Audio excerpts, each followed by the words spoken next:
नमस्कार दोस्तों, welcome to our 500 members family. जैसा कि आप सब लोग जानते ही हैं कि हम इनकम टैक्स पर, जीएसटी पर बहुत सारे अपडेट्स लेकर आपके साथ आते हैं।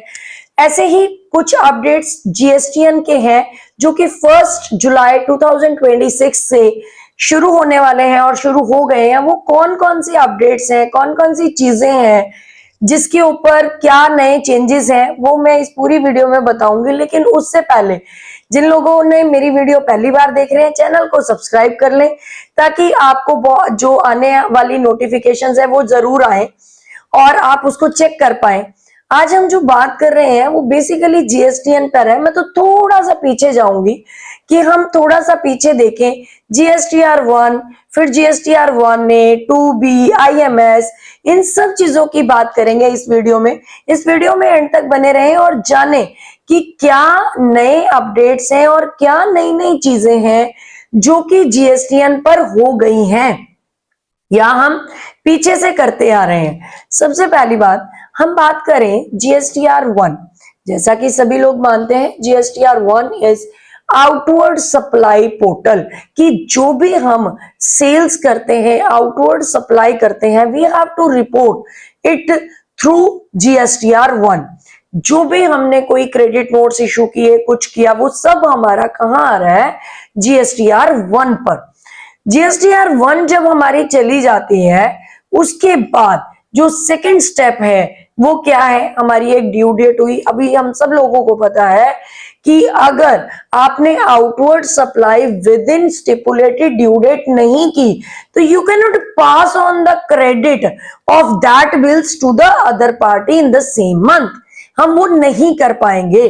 तो इसमें क्या है, अगर आपकी 2B आ गई और कभी कभी आपको 2B नजर नहीं आ रही है, देन क्या होता है? There is IMS dashboard. You just go to the IMS dashboard और उसके अंदर क्या है, कुछ सारे इनवॉइसेस आपको आ रहे हैं जो आपके परचेज के इनवॉइस है।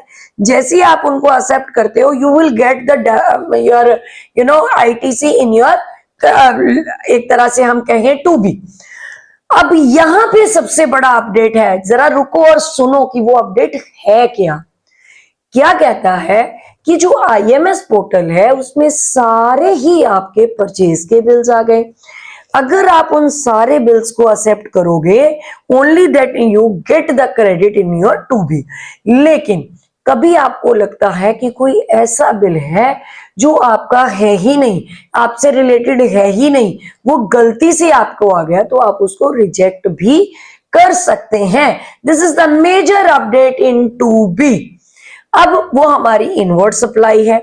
द नेक्स्ट स्टेप इज, हमें पता है 1A जो कि पहले से आ चुका है, government has introduced this 1A।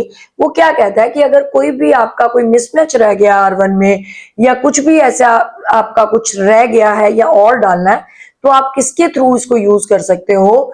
GSTR 1A। तो इसका मतलब थोड़ा सा हम इसको रिकैप करते हैं, याद करते हैं। अभी हमने बात की जीएसटीआर 1 की, जीएसटीआर 2B की, and the third one is GSTR 1A। अब क्या रह गया? 3B। हमने 1 के अंदर क्या किया? आउटवर्ड सप्लाई की। 2B के अंदर इनवर्ड सप्लाई आई। Then how GST works? GST कहता है tax on outward supply minus tax on inward supply. यही है हमारे पास। इसी फंडामेंटल पे चलो तो जो जीएसटीआर 3B है, दैट इज योर टैक्स चलान। अभी 1 जुलाई 2026 में क्या नया चेंज आया? वो ये आया, you can not adjust your ITC manually. वो ऑटो लॉक है, उसकी में कुछ नहीं करना, वो सिर्फ पेमेंट ऑफ चलान का एक मोड है। तो हमारा जो 3B है वो ऑटो लॉक आ गया है। और AATO एक और हमारे पास जो एक दूसरा पॉइंट आ गया है, जिसके अंदर ये बताया गया कि जो इंटरेस्ट कैलकुलेशंस है वो ऑटोमेटिकली आएंगी फॉर द डिलेड। कोई भी पुराना अपने रिटर्न भरी है, लेट भरा है, टैक्स लेट भरा है, उसको ऑटोमेटिकली इंटरेस्ट कैलकुलेट होकर आ जाएगा। ये कुछ खास बातें हैं जो 1 जुलाई 2026 में चेंज हुई और इसको मैंने रिलेट करने की कोशिश की है कि मेरी जीएसटीआर 1, 2B और 3B को मैं एक सीक्वेंस में आपको बता सकूं। लेकिन इंस्पाइट अगर किसी की भी कोई भी क्वेरी हो वो हमें पिन कर सकते हैं, हमें कॉल कर सकते हैं या हमें ईमेल भी कर सकते हैं। लेकिन stay tuned with us for more details, for more updates, और मेरे चैनल को सब्सक्राइब करना मत भूलें। धन्यवाद।